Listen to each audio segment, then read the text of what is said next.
hear this. It's a bit like, people heard of a thing called a silent disco. This is like a silent meeting in which I'm talking to you through your headphones, and then you can hear what the proceedings are without us blaring it out through the entire hallway. So my name is Tim Ashfai. I'm the director of the Under2 Coalition Secretariat.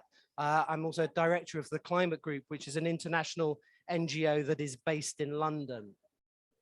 And we're really excited. We've been having a lovely couple of days of events as the Under2 Coalition. I'm seeing several friends who've been with us through those days. I'm also seeing people who maybe don't know the Under2 Coalition and our work with states and regions worldwide quite as well. So I'd just like to take a few minutes just to introduce the Under2 Coalition and our work, and then I will bring forward our panel of excellent speakers that are going to be with us for the next hour. So what is the Under2 Coalition? Well, it's a global alliance of states and regions committed to ambitious climate action. We have something like 260 governments who are members of the Under2 Coalition. We represent in excess of 50% of the global economy and nearly 2 billion people as a result of that. We represent some of the largest subnational governments in the world. Physically, some of the Amazon states that are members of the Under2 Coalition are larger than the entirety of Western Europe. We have some of the most populous states and regions in the world. For example, Maharashtra in India or Jiangsu province in China. We have some of the most economically significant states in the world. Sao Paulo state in Brazil on its own would be the largest country, both by people and by economy in South America. And that's what we are. We also represent a number of very different types of states. We have the government of Hawaii here, island state in the Pacific Ocean. We have another island state was with us, the Isle of Man from the United Kingdom yesterday. So it's a very interesting and diverse portfolio of states, but the thing that they have in common is a commitment to ambitious climate action and the powers and the ability to do so. So if we'd like to move forward with the presentation, this is our leadership group at the moment. And again, to emphasize the global nature of it, Nicola Sturgeon, the First Minister of Scotland, has been with us for the last few days, and she's the chair for Europe and has been an incredibly gracious host for us over the last few days. We have regional chapters. So the North America region is represented by Gavin Newsom, the governor of California. South America, Latin America by Querétaro, Mexico. Governor Yang from Chungnam is our Asia Pacific co-chair, and Governor Sila Zikalala from KwaZulu-Natal leads us in Africa. That is the geographic scope of it. And we have a leadership group of further states and regions around the world who provide us with the strategic guidance and leadership on what we do as a coalition as a whole.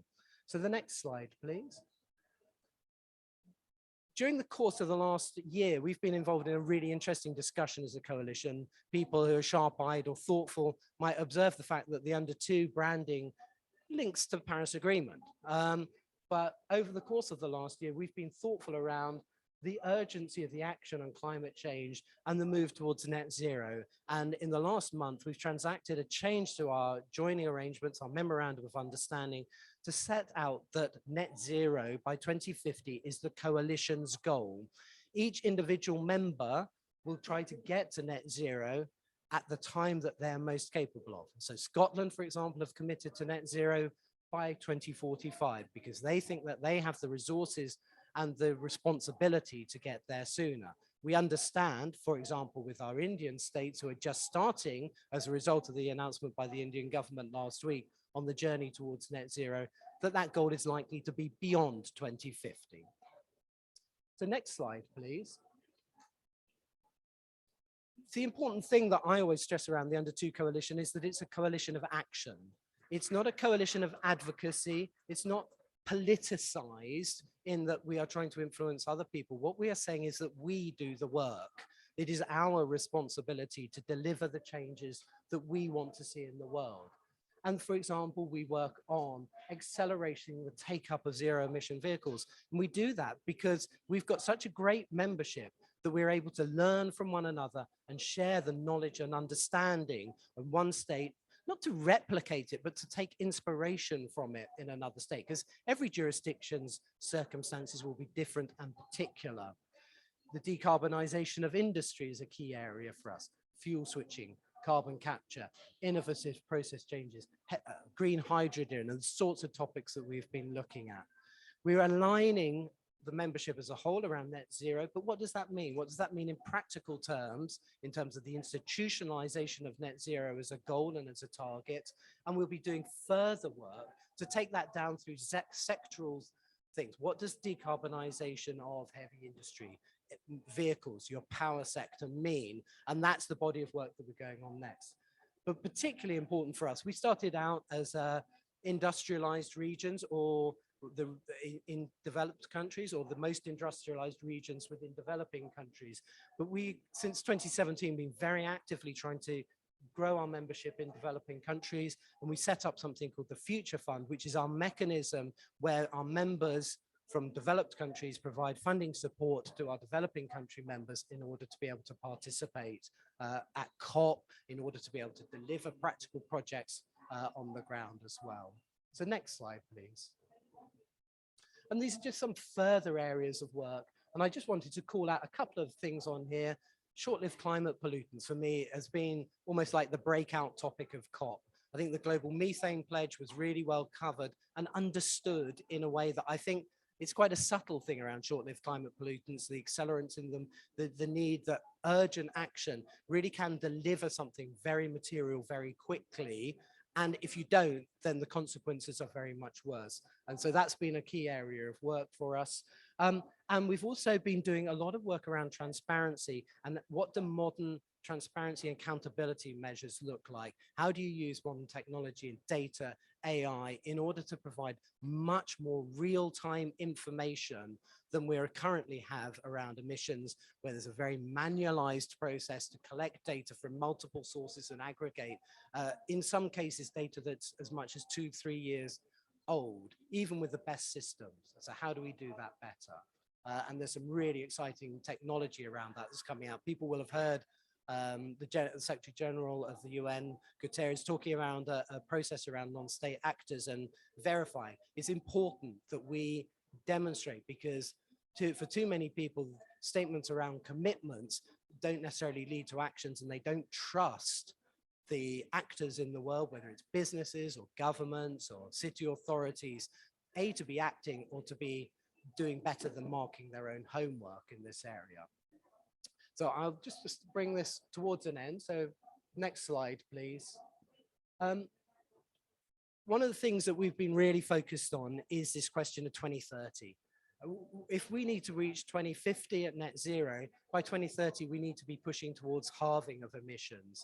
If we're going to halve emissions by 2030, we know policy cycles means that the time taken to pass through legislation or regulatory mechanisms is in the order of a couple of years. For those regulatory mechanisms to have effect is a further couple of years. So if we're going to make the shift that we're looking for by 2030, now, virtually in 2022, is where we have to be looking in terms of going further, faster, and doing that together. And that's been a big mantra for us as the Under2 Coalition this week. Next slide, please. And so this is the initiative that we announced yesterday. There's a press conference and got some great coverage around that. But looking at those sectors there on this further, faster together schematic that we've got there on the left. And then on the right is around this momentum and getting into our leadership group, providing the leadership to their own governments, but the inspiration to the governments across the Under2 Coalition and to states and regions and to other governments worldwide.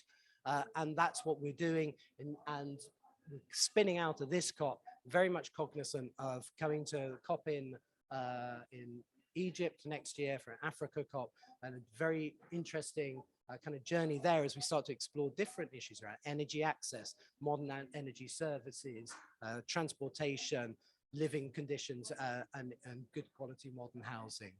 So the next slide, please.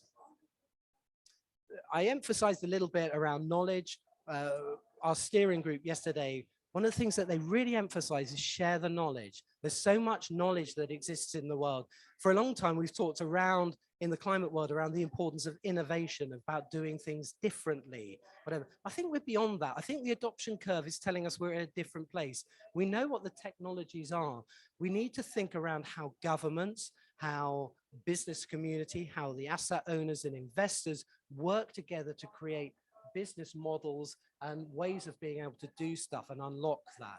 And understanding the knowledge and the environment in which we're working is absolutely crucial to be able to do that. And we've got some online mechanisms that will help us share knowledge as a group much better together. I noticed in the slide that was on here, there was an initiative which I used to run, which is the Climate and Development Knowledge Network. And I think for 15 years now, we've known that in the climate world, in the development world, that knowledge is too segmented, that people don't share enough. It's not sharing for sharing's sake. It's not sharing to replicate, it's sharing to inspire and to understand that people have come across this problem before and they've been able to solve it. So next slide, please. So this is what I was talking about yesterday, earlier on, around the fact that we've made this commitment, and we had a great day yesterday. We had the General Assembly of the Under2 Coalition, and members there were signing up to the new memorandum of understanding that we've got around net zero. And in so doing, we heard from the high-level champions from Nigel and Gonzalo around the Race to Zero and getting states and regions to sign up to the Race to Zero campaign. And so we lead for the high-level champions in terms of recruiting people. That is a campaign. That is a communications campaign. That's not necessarily an action campaign. That is around trying to distill what is the very essence of net zero when you're talking about universities, investors, businesses, and other actors as well. So next slide, please. So thank you. We're now going to move into the discussion piece, and I'm going to invite Governor Brown and Governor Ige to come and join me on the stage up here. Come with me. Yes, I think we spread ourselves out. No, let me keep my distance from you because I think that's the right order of it.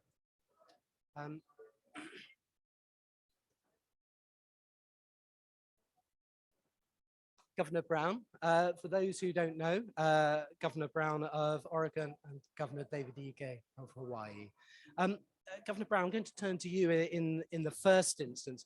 I mean, we've been talking about the role of states and regions to transform high emitting economic sectors. Your state, most economic sectors and halve emissions by 2030. But looking at your state within Oregon, what are the levers that you see as being available to you in order to achieve that goal, and the extent to which other states might share some of that ability to do that work?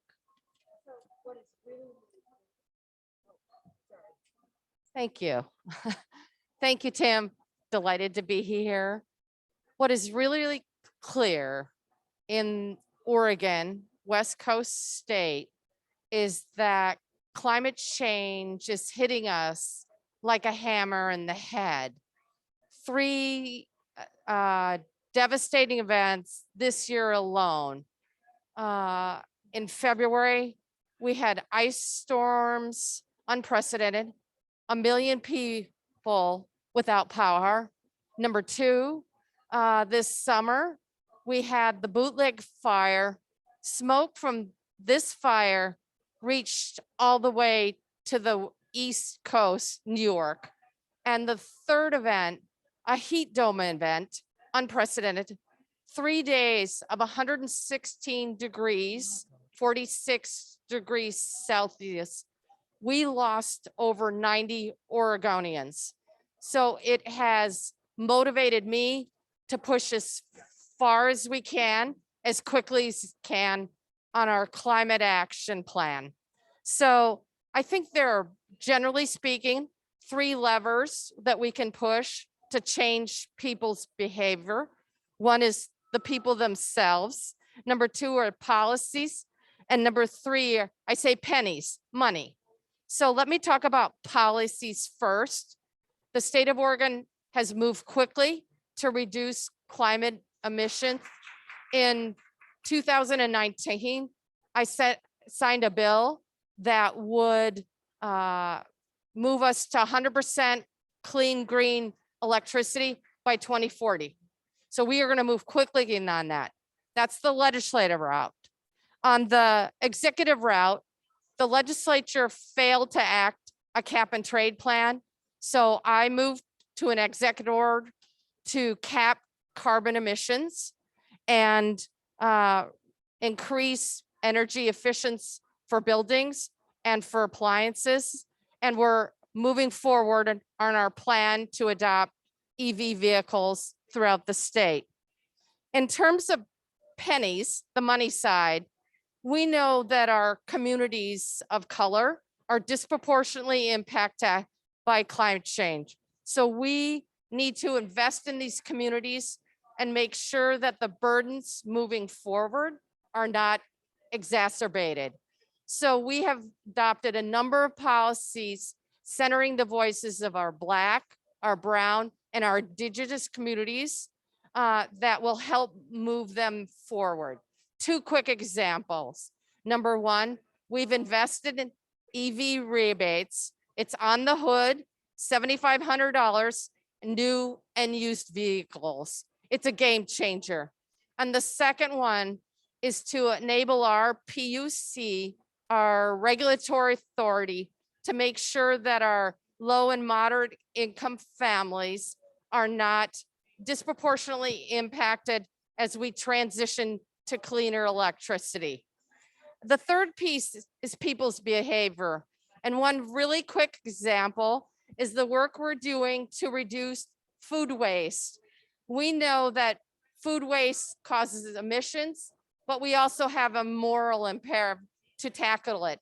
There are many families throughout Oregon that can't access the amazing food that we have. So we are embarked on a campaign, invested at $1.5 million to make sure that we are reducing food waste. And the encouragement is Oregon families can save money if they reduce food waste. And it has been very successful. So by investing in people and policies, we can change people's behavior and tackle climate change. It is the most important thing we can do. Thank you, Governor Brown. I think that piece around how you engage your communities, the just transition, the environmental justice piece of it. I've just come from another meeting that's been the entire topic of the discussion. And I think maybe a little bit late, but that's really hit people in the last couple of years. Governor Ige, I'd like to turn to you now. Hawaii is an island state, obviously, in the United States. While that comes with a particular and unique set of challenges that we've talked about, your state has also set the most ambitious climate target of all. So you too have not just gone for a 2045 target, but that actually be carbon negative, net negative by 2045. So what gives you the confidence to achieve that target? And how should similarly resourced states think about approaching that in the coming decade? Yeah, thank you, Tim. I'm really proud and to be part of this panel. Just wanted to thank everyone for allowing me to share the stage with Keith and you. Certainly, you know, as an island community, we see the impacts of climate change more intensely and more actively each and every year. You know, Hawaii was the first state in the country to commit to 100% clean renewable energy for electricity. And we've gone beyond that. In 2018, we did pass legislation committing to a net negative goal of 2045 or as soon as practical. And part of that came from, as Kate had said, we are doing all of the activities to encourage community engagement. You know, we've passed legislation, we've had hearings. This past session, we actually declared the climate emergency in our state legislature. So it's very clear, as an island community, we have a sense of community. We know that what we do impacts our neighbors, and we are all willing to make the commitment and take the actions necessary individually and collectively. We know that we can only be successful as a community if we move together, and we have been working toward that. We launched the Hawaii Sustainable Hawaii Initiative in 2016, when Hawaii was the first state in the country to host the World Conservation Congress. And it was a recognition that it's more than doing what we can do on the built environment side. We need to engage on the natural environment side and use our natural environment and resources to remove carbon from the atmosphere. So we joined the 1 trillion trees commitment. We've committed to protect or replant 100 million trees, which is 10% of the entire world goal of recommitting to 1 trillion trees, because we do know, and we have the opportunity in Hawaii to really be a world leader and really move toward net negative, because we know that net zero is not good enough. It is about a commitment of our community to do more than our fair share, because we recognize how important our natural environment is to the entire economy. And we know that if we're not willing to take bold action, that we can't expect it from others. Thank you, Governor.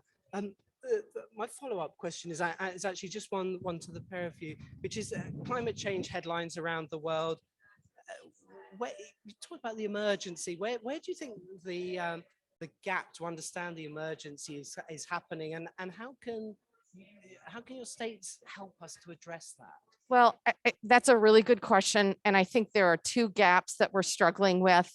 And I liken the challenges we are facing around dealing with the COVID pandemic, that we have a third of, at least in Oregon, of community members that are refusing to see the science and data around COVID.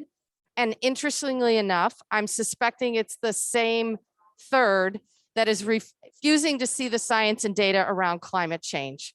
So that is, to me, education and information, that we clearly haven't hit upon the right messengers or the right message, and that we have got to adapt rapidly to make sure that everyone understands the horrific impacts that we are going to see from climate change. But the second piece is my biggest concern, frankly, is that, as I mentioned earlier, our communities of color in my state, our low-income communities and our rural communities are going to be disproportionately impacted.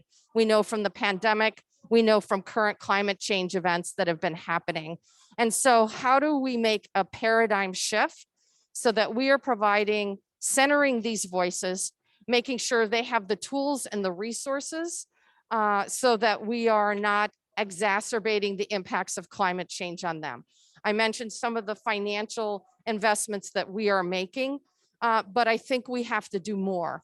And that includes making sure that these communities have access to the best job training programs, that we are meeting and working with these communities in partnership, that we are reimagining, that we are re-envisioning, that we are co-creating workforce training that will enable them to get the tools they need to not only survive, but thrive in the new economy. And one great example, our local community college in Hood River, the wind capital, the windsurfing capital of the United States, probably of the world, has the tech turbo training program for wind turbines.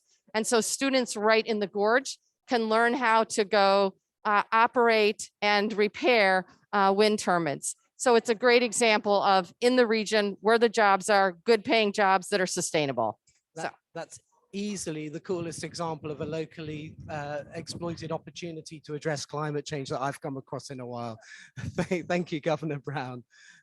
Governor Ige, similarly, do you see a gap between the understanding the urgency and what you can do to help that? I think clearly the gap is less evident in Hawaii. As I said, as an island community, I do think we get it. We do know that education is important. the First Lady hosted in 2016 when we hosted the first with the World Conservation Congress. She hosted the Children's Summit on conservation. And we do know that our children get it. If we can get it into and talk about global warming and climate change in the classroom, they permeate that through everything that they do. When we were trying to get people to wear their seatbelts, even though everybody knew it saved lives, we went through the school system. And so I do think that that's an important element that we've embraced. At the just concluded World Conservation Congress in Marseille, a group of our young people organized to take action at the World Conservation Congress and embrace the process and got the resolution passed to create the Climate Action Commission at the World Conservation Congress. So I think it's about, Tim, getting our young people, they get it, making sure that we can incorporate in the education systems, the understanding of climate change and why it's most important to their generation that we keep things under 1.5 if we can. Brilliant. It's a great example. Yeah, as an island community, you don't encounter that gap in the same way. Thank you both for speaking today. I know you've got really busy schedules, but we really appreciate your inputs. And thank you very much for your leadership and most importantly, for your continuing friendship and support. So thank you both. Thank you. Cheers.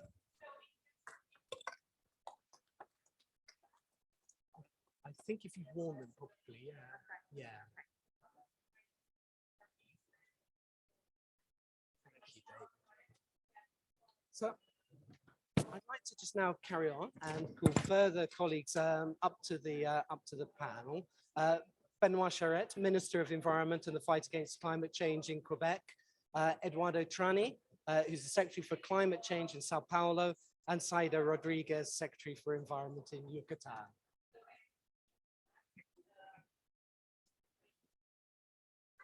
Just explain about this.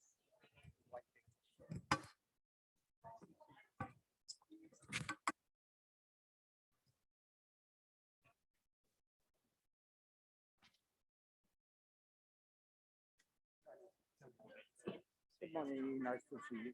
What do you see? Yeah, take a seat next to each other. Thank you. Excellent. Reconvening of friends who've been together over several days is very nice. Secretary Rodriguez, I'd like to turn to you first. Yucatan is a leader on climate action in Mexico, but how does Yucatan and other Mexican states see their role as they step up to the challenge of achieving net zero? And how does your state envisage the pathway in the face of other development priorities? And what support does Yucatan need from its peers?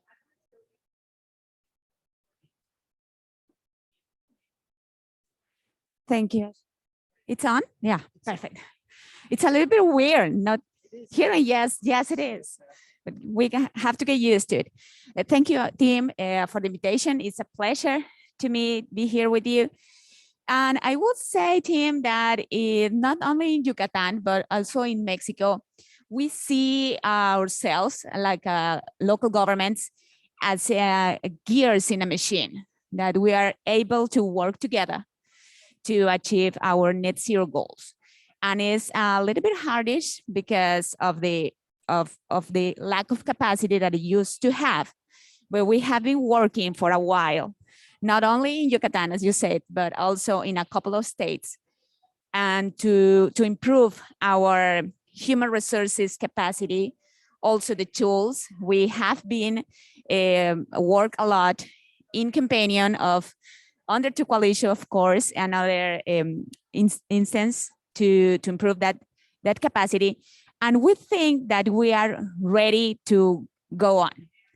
We are ready to take the next step, not only into raise net zero, but also into get in the compromise to the different sectors that it must be in there. So I would say that in Mexico and also in local governments in of course in Yucatan. We just need a kickoff like in a finance, and that will be our challenges to raise the finance that we need and do it like not a local government in states, but a region to achieve that. And also we of course need something that you recently named it about how we be a companion with a technical support to reach transparency. That's a very important thing for Mexican people and of course all the society. So I will say that we are ready to go in Mexico and in Yucatan. We will be work further, faster, and together, Tim. Lovely. Thank you, Secretary. Shrani, thank you very much. You're from the state of Sao Paulo. And tell me a little bit around how the work that you've been doing in the Under2 coalition has supported the state of Sao Paulo, and how you see the network's role evolving in the next decade. This is something that we've talked around a lot, is what do we need to do more to support the membership? If you take the microphone, there are wipes there that we unfortunately have to share the microphone.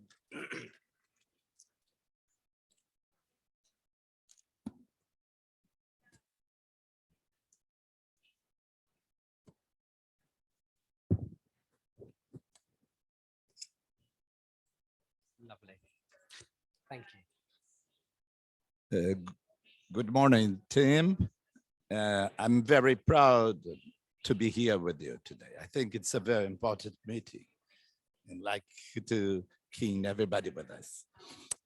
Our relationship with Under2 was absolutely fundamental for the state of São Paulo making his commitment. I'm here today and on behalf of our governor, João Doria, who came to the COP for the third day, just bringing to us and announcing ambitions, commitments, and ongoing actions, what is very important. And everything we did was just the beginning of our partnership, because Under2 and the state of São Paulo reached to make the pathways to 2050. And we did it with 50 different technicians of all the state secretaries. So we did something very integrated to the politics. Of course, because São Paulo, it's a huge state and all the politics are very aparted. So pathways just put them all together on the same objectives. And the result was after 2 years, the pathways bring us to solutions to make the guidelines of the action plan of São Paulo for net zero. And that was very important, is the baseline. And we brought to the COP this document that was done in the last month. It was discussed with all the sectors, governors, society, entrepreneurs, and after this discussion, the governor made a very important commitment. He signed a decree saying to adhere to the race zero and the race to resilience. That is as important for the state like us. And with these commitments, we will go through next July. We have 1 year, less than 1 year, to bring our plan signed and discussed with society to our commitments to 30, to 40, and to 50. That's the main role the Under2 made with us with this very important help. That's the studies of the pathways. Brilliant. Thank you, Drani. I think the interesting thing that's been talked about, I've said for quite a long time, has been my personal view. I've worked in the climate sector for over 20 years, around the movement of climate change from being seen as a matter for the environmental thing. It's a political issue, it's an economic issue. I think what's been really brought out this morning, and I've heard it a lot, is around climate change as a social issue and that whole of economy, whole of society issue. And I think that you described that very well And I know how difficult that process has been, how extended it is.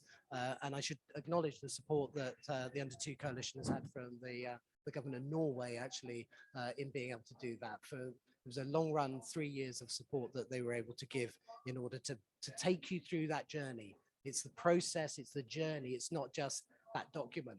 You and I could have sat in a room and written maybe some of that document by ourselves, but we'd have had no buy-in from those 50 secretaries that you described. Thank you. Minister Charette, welcome. Thank you. Minister Charette, tell me a little bit around Quebec. Quebec is one of the most active members on climate change in the state and region sector for a long time. You inspired the States and Regions Alliance previously, the forerunner of the Under2 coalition, and have provided leadership over the last decade to states and regions, provinces worldwide. But how has Quebec gone about this issue of addressing the 2030 target? Tranny talked about setting interim targets for 30 and 40 for Sao Paulo. And how can we support your approach in the Under2 coalition, and how can that impact be magnified, because 2030 is what it really is all about? Thank you, Tim. Dear colleagues, vous allez me permettre de saluer trois collègues à moi, Sylvain, Émilise, Christina. They are all members of the parliament from 3 different parties. So that shows that we can work all together. So first of all, I want to indicate that solutions to the climate crisis require putting a price on carbon. I think it's the first thing to recognize. Studies are categorical on this issue. Our carbon market has played a key role in our economy since its inception in 2013, and its linkage with California's market in 2014. And it will continue to play a key role over the next decade. The primary objective of a carbon market is to reduce greenhouse gas emissions. Of course, our market covers about 80% of Quebec GHG emission. The third compliance period has just ended, and we are very pleased to say that all of the covered emitters surrendered the emission allowance needed to cover their greenhouse gas emission. This is excellent news for Quebec. It confirms that the market approach advocated by Quebec is credible and works very well. It also generates a significant revenue. These revenue are used in full to reduce our GHG emissions and improve Quebec society's resilience. It likewise serves to develop strategic economic sectors for Quebec's future. Our carbon market works in tandem with several complementary policies, including our plan for a green economy that our government unveiled last year. In Quebec, transportation accounts for nearly 45% of our greenhouse gas emission. Quebec imports all the hydrocarbon it consumes.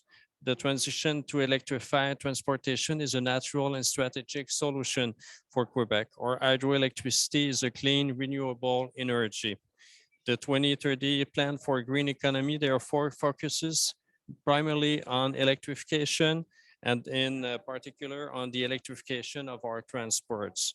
We have set ourselves ambitious sectorial targets. By 2030, 30% of our automobile fleet will be electrified with a strong EV mandate. Sales of new gasoline-powered motor vehicles will also be banned in Quebec starting in 2035. Regulation and incentive for the electrification of 55% of our city buses and 65% of our school buses by 2030. Last week, the Premier of Quebec was here in Glasgow and announced a $5 billion investment to electrify more than half of Quebec's city buses by 2030. Quebec currently accounts for about half of the Canadian electric vehicle market. Quebec is about 1/5 of Canada's population, and our charging network is by far the most extensive in the country. The government must also set the example yesterday by endorsing the Further, Faster, Together Leaders Action Declaration that was proposed to the Under2 coalition by Washington State. Quebec made the new commitments to improve the public administration environmental performance. We're therefore aiming for 100% of the government's vehicle fleet and institutional buildings to be electrified by 2040. A range of measures in our plan for green economy will support the citizen, municipalities, and businesses so that we can collectively make this transition to electrified transportation a success. While the plan for a green economy primarily concerned the 2030 horizon, it also aimed to put Quebec on the right track to the future for 2040, 2050, and even beyond. The future is renewable energy. We're currently investing in sectors of the future that will shape the Quebec of 2050. Those sectors include transportation, electrification, renewable energy, bioenergy, and green hydrogen. Climate change is also having direct and major impact on many economic activities. We need to help those economic sectors that are the most vulnerable to adapt to these changes. We also need to prepare the labor market for a decarbonized economy. We're currently working to identify the trades and skills needed for the green transition. Since climate change has a negative impact that are expected to escalate in the future, it's also important to have a long-term vision for adaptation. In particular, the government is supporting municipalities in mapping and carrying out the risk analysis and adaptation plans. We must ensure the sustainability and safety of building as well as road infrastructure, which is crucial to securing the continuity of essential services. And then green infrastructure and greening will also play a prominent, predominant role. I did practice this word, but I'm still not able to pronounce it right. In the urban environments where they help limit heat islands as well as local overflows and flooding. Thank you, Minister Charette. And I think you talked about a couple of things there that I find really interesting, and I've observed with the Canadian Premiers that your success in applying fiscal instruments, taxes and other economic instruments. And I think the trading scheme that you have in Quebec and the tax scheme that they have in British Columbia have been very successful. The volume of greenhouse gas emissions that you're talking about. And I think it's that ability to be able to apply taxes and other fiscal instruments at the subnational level has been very effective in a way that probably some of the national governments, much as the supranational approaches towards emissions trading or to taxes, have failed because they've had a credibility gap. People see them as an addition to general taxation, whereas we're trying to use fiscal instruments in those circumstances to change behaviors, and they're not for raising general funds. And I think that there's something really important that the states and regions can send to national governments and the international movement there around those particular items. I'm just going to ask you all just one minute as just a quick follow-up around the role of international collaboration. That's what this is all about. This is why this event is happening in COP. It's about creating this moment. But Secretary, I'll turn to you first. The role of international collaboration in your roadmap towards 2030. Of course, Tim. Let me take the mask because it's a little bit harsh. I would say that the role is going to be determined, but what we need to do right now is to move people. Yes. And we need to move people to act, even is the most important thing, and to act right now. I will share with you, in Yucatan, we're trying to reach a campaign similar the one to UN race, like let me say, Act Now. So the idea is to move people and bring them to nature, bring them to feel why they need to act. So we design a campaign. It's a net zero, waste zero campaign, and it's designed to move children, teachers, the communities, people, and of course, it's a partnership with an industry and EP and private sector to bring employers and the families employers. So we bring them to the nature, and we do a pickups of waste, but they are paired with a fair environmental fairs. So we chat a little bit, we feel the nature, and then we talk about why we need to change the habits and change the way we act. And that's the way we're trying to move society. And of course, this need to be in pair with the compromise of governments in a policy, but also a private sector to reach net zero goals. That's lovely. Absolutely lovely. Thank you. And I'm going to hold you to 1 minute on it, Tranny. What do you two?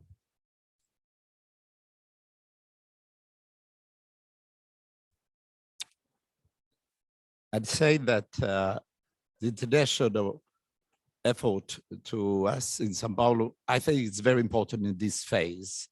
But I agree completely with my colleague from Yucatan that we're going forward in São Paulo to make to subnational to local governments enforcement. I think there are many campaigns very important now, and we're doing one that's the resilient municipalities.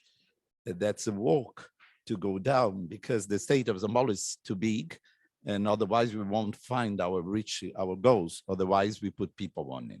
And the great movement now is to descend to the local government's enforcements. I think that's very, very important for states who wish really to change. And also we're bringing a lot of programs, bringing people closer to nature. For example, we have 20% of the states, there are unities of environmental protected areas. And we need people to know this. Also, our programs of waste resilience programs are very important. So I think this is the way we took our plan now, going from the subnational to local governments. Connection with that. International is important, but making that connections with people. That's it. If your nature is as beautiful as Yucatan's, it's even easier. But Minister Charette, one more minute from you.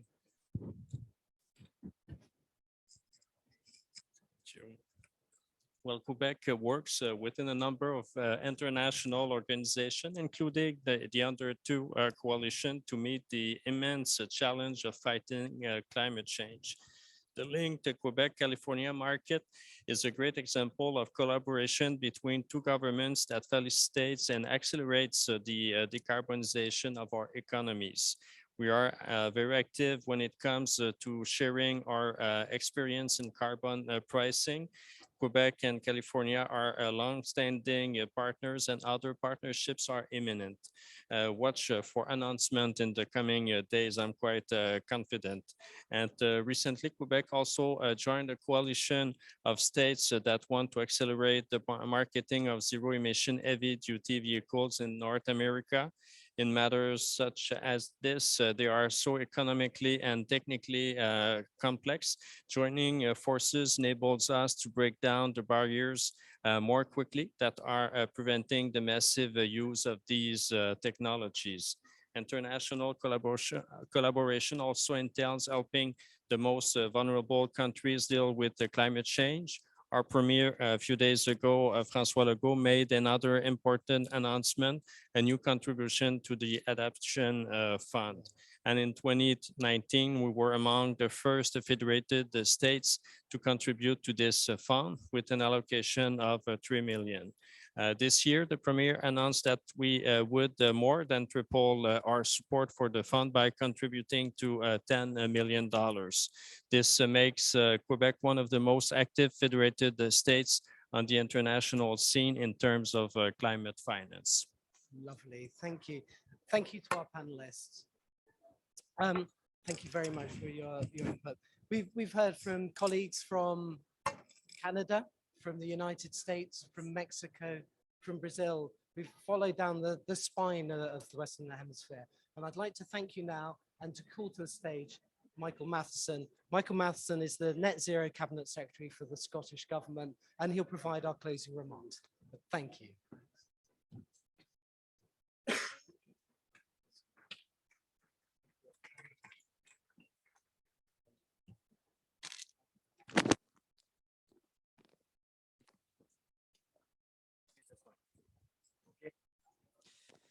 Good morning, everyone.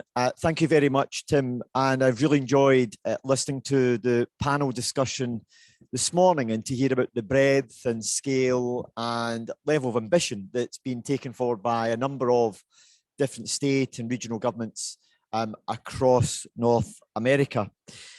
I think I'm always very conscious that during the course of major international events such as like this, it's very easy to lose track of the progress that has actually been made.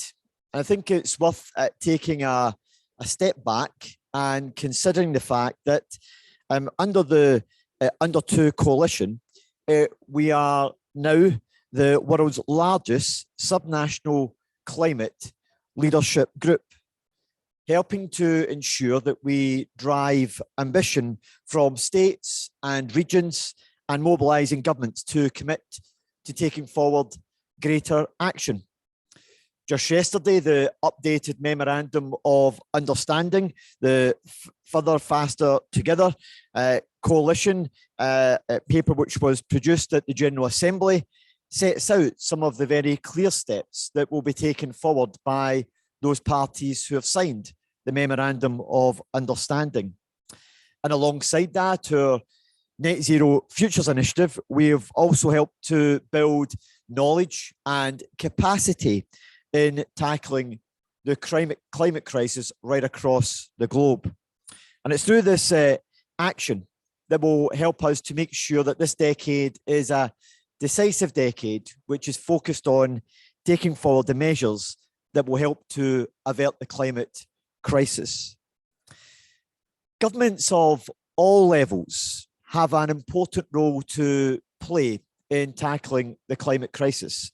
Subnational and devolved governments can play an important role in demonstrating leadership and making sure that we compel and push national governments to be more ambitious and to take the relevant action as well.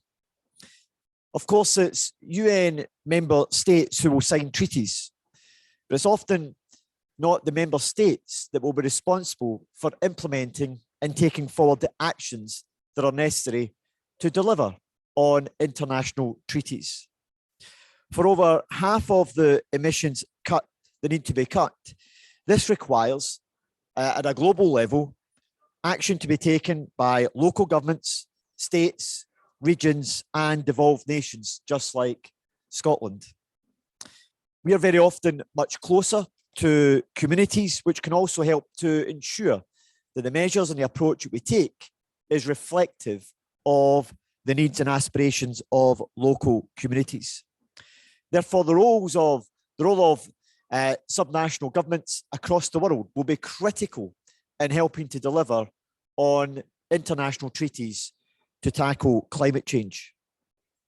I want to just touch upon those priorities for the coming year. And I want to encourage all members to sign up to the Memorandum of Understanding, which will move the coalition towards becoming a net zero coalition by 2050.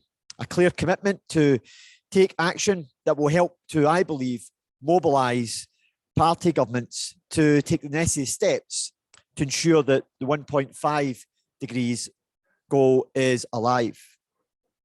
I was particularly pleased in the MOU that was issued yesterday that it contains a very clear section on the issue of social and environmental justice, which has been touched upon in the course of the discussion this morning. From the Scottish Government's perspective, we believe that action to reduce emissions must be taken forward in a way which is both fair and just. And that's why we have provided additional funding to help to boost cooperation on a just transition, and to build an alliance of members where we have the opportunity to share best practice between one another. We'd also particularly welcome your involvement in that alliance to help to demonstrate how subnational governments can help to drive progress and to help deliver on the Paris Agreement. It's critical if we are to make the progress which is necessary that we collaborate and we cooperate in partnership across the globe.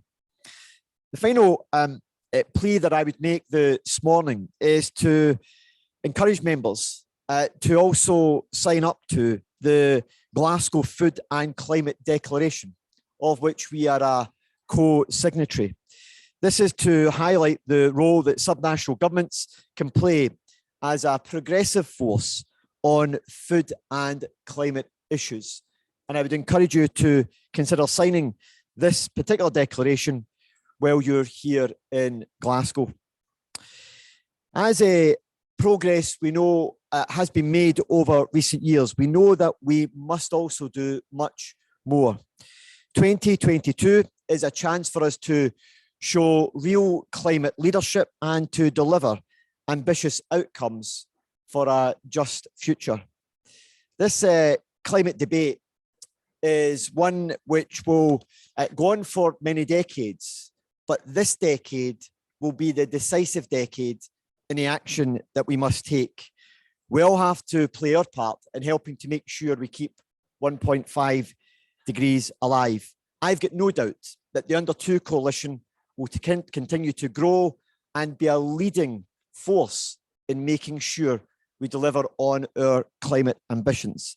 And I hope that we'll be able to do that as members across the globe to deliver a truly inclusive global network. Thank you very much, and I wish you well with the rest of your day here at COP26. Thank you very much, Tim. Thank you very much, Cabinet Secretary. Thanks to the Scottish Government for helping us to host this event and creating space within the programme here at the Multi-Level Action Pavilion. And that brings our discussion to an end today. We'll be sure to capture it and make sure that the content is made available online, not just to the people listening live, but beyond as well. So thank you very much, everyone.